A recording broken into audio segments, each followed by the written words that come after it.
Assalamualaikum warahmatullahi wabarakatuh. Halo siswa-siswi Spindi, bagaimana kabar kalian? Semoga kalian dalam lindungan Allah Subhanahu wa Ta'ala dan tetap semangat belajar dari rumah.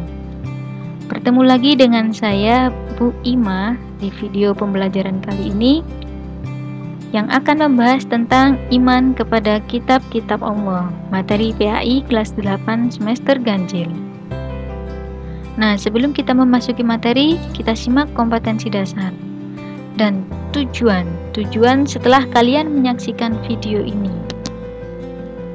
Nanti ada 9 tujuan pada kompetensi dasar kali ini, akan tetapi di video kali ini akan ada 4 tujuan saja, kita cicil. Yang nomor 5 sampai nomor 9 kita bahas di pertemuan berikutnya di video selanjutnya. Di sini ada kutipan ayat Al-Qur'an surat Al-Maidah ayat 16. Bismillahirrahmanirrahim. Yahdi bihillahu man ittaba'a ridwanahu subulas salam wa yukhrijuhum minadh-dhulumati ilan nuri bi'idhnihi wa yahdihim ila siratim mustaqim. Artinya, dengan kitab itulah Allah memberi petunjuk kepada orang-orang yang mengikuti keridhoannya ke jalan keselamatan. Dan dengan kitab itu pula Allah mengeluarkan orang itu dari gelap gulita kepada cahaya dengan izinnya dan menunjukkan ke jalan yang lurus. Dari kutipan ayat ini kita tahu bahwa kitab-kitab Allah itu berfungsi sebagai petunjuk. Petunjuk apa? Petunjuk ke jalan keselamatan dan jalan yang lurus yang diridhai oleh Allah Subhanahu wa Ta'ala. Nah, pada kesempatan kali ini kita akan belajar tentang 3 hal. Yang pertama tentang pengertian iman kepada kitab Allah. Yang kedua tentang macam-macam 4 kitab yang wajib kita percayai. Kita akan membahas sejarah dan isinya. Yang ketiga tentang cara beriman kepada kitab-kitab Allah. Dan yang terakhir nanti ada tugas untuk kalian. Baik, langsung saja di pembahasan pertama tentang pengertian iman kepada kitab Allah. Apa itu iman kepada kitab Allah? Sebagaimana kita ketahui bahwa arti iman itu adalah percaya atau meyakini. Apa yang kita yakini yaitu kitab-kitab Allah. Jadi, iman kepada kitab Allah berarti percaya dan yakin dengan sepenuh hati bahwa Allah menurunkan kitab-kitabnya kepada para rasulnya. Nah, kitab-kitab apa saja yang wajib diyakini oleh umat Islam? Ada berapa? Nah, pasti kalian sudah tahu. Ada 4, yaitu ada kitab Taurat, ada kitab Zabur, ada kitab Injil, dan yang terakhir adalah kitab Al-Quran. Nah, setelah tahu 4 kitab yang wajib dipercayai oleh umat Islam, lalu kita masuk ke pembahasan berikutnya. Bagaimana sejarah dan isi 4 kitab yang wajib dipercayai itu? Nah, mari kita simak video berikut ini.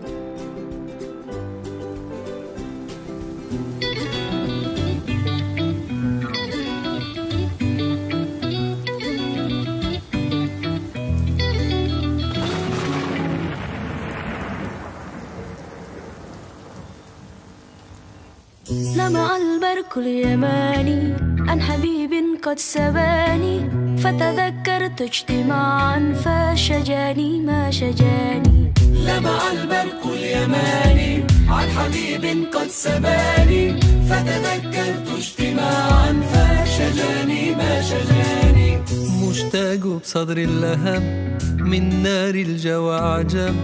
مشتاق بصدر اللهب من نار الجوى عجب. دمعي على خد سكب أشكوه يامي. دمعي على خد سكب أشكوه يامي. لمع البرق اليماني عن حبيب قد سباني فتذكرت اجتماعا فشجاني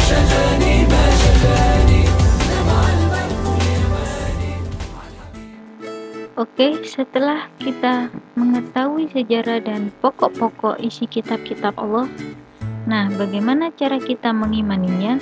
Bagaimana kita beriman kepada kitab-kitab sebelum Al-Quran? Dan bagaimana cara kita beriman kepada Al-Quran? Dan ini jawabannya. Untuk kitab-kitab sebelum Al-Quran, seperti kitab Taurat, Zabur, Injil, kita meyakini bahwa ajaran pokok kitab Taurat, Zabur, dan Injil telah terkandung dalam Al-Quran. Nah, sebagaimana kita ketahui, isi-isi 3 kitab sebelum Al-Quran sekarang ini semuanya telah ada di dalam Al-Quran. Nah, dan bagaimana nasib 3 kitab sebelum Al-Quran? Kitab-kitab sebelum Al-Quran sudah mengalami modifikasi. Nah, jadi misalkan hari ini kita menjumpai 3 kitab sebelum Al-Quran itu bukan kitab yang asli, tapi itu kitab yang sudah dimodifikasi. Nah, berbeda dengan kitab sebelumnya, Al-Quran yang sekarang kita temui itu masih asli, masih dijaga kemurniannya oleh Allah Subhanahu wa Ta'ala. Jadi Al-Quran itu sejak zamannya Nabi Muhammad sampai sekarang masih tetap sama isinya, tidak berubah. Nah, itu salah satu mukjizat Al-Quran. Dan satu lagi, 3 kitab sebelum Al-Quran, Taurat, Zabur, dan Injil, ini hanya untuk kaum-kaum tertentu. Misalkan Taurat itu ditujukan untuk kaumnya Nabi Musa saja, Zabur untuk kaumnya Nabi Daud saja, Injil itu ditujukan untuk diajarkan kepada kaumnya Nabi Isa saja. Berbeda dengan Al-Quran. Al-Quran ini untuk siapa? Untuk semua umat manusia. Nah, sepeninggal Nabi Muhammad pun Al-Quran masih diajarkan hingga pada zaman kita sekarang. Itu yang membedakan Al-Quran dengan 3 kitab sebelumnya. Maka dari itu, cara kita beriman kepada Al-Quran berbeda dengan cara kita beriman kepada 3 kitab sebelum Al-Quran. Nah, bagaimana cara kita beriman kepada Al-Quran? Yang pertama, kita membaca Al-Quran setiap hari itu sangat dianjurkan. Yang kedua, memahami isi Al-Quran. Yang ketiga, menjadikan Al-Quran sebagai pedoman hidup. Nah, otomatis kita harus tahu isinya, kita belajar isi Al-Quran. Dan yang terakhir, mengamalkan Al-Quran. Bisa dengan mengajarkan Al-Quran kepada adik-adiknya. Itu salah satunya. Mari kita simak kutipan berikut. Sudahkah baca Al-Quran hari ini? Bacalah Al-Quran, karena sesungguhnya dia akan datang pada hari kiamat sebagai pemberi syafaat kepada orang yang membacanya. Hadis riwayat Muslim. Nah, dari kutipan hadis ini kita harus bersemangat untuk membaca Al-Quran setiap waktu, karena nanti di akhirat Al-Quran akan menjadi syafaat atau penolong kita. Oke, itu saja yang bisa saya sampaikan. Dan sekarang waktunya untuk tugas. Tugasnya adalah sebagai berikut. Silakan kalian melengkapi kolom-kolom yang sudah saya sediakan. Nah, format ini bisa kalian tulis di buku tulis atau diketik. Diketiknya bagaimana? Sudah saya upload di Classroom, silakan di-download. Cara mengisinya, saya beri penjelasan ya. Nah, ini misalkan nomor 1, Kitab Taurat. Kitab Taurat ini diturunkan kepada Nabi siapa? Nah, yang nomor 2, disampaikan kepada siapa? Kitab Taurat itu diajarkan kepada siapa? Umatnya apa namanya? Bani apa namanya? Kemudian diturunkan di mana kitab Taurat itu? Berikutnya nomor 4, kitab Taurat diturunkan dengan bahasa apa? Itu. Yang kelima, diturunkan pada tahun berapa? Yang keenam, nah ini dalilnya. Silakan dicari di buku paket PAI kelas 8 itu ada. Misalkan dalil kitab Taurat ada di surat Al-Baqarah ayat 1. Nah, di sini ditulis IS Al-Baqarah ayat 1.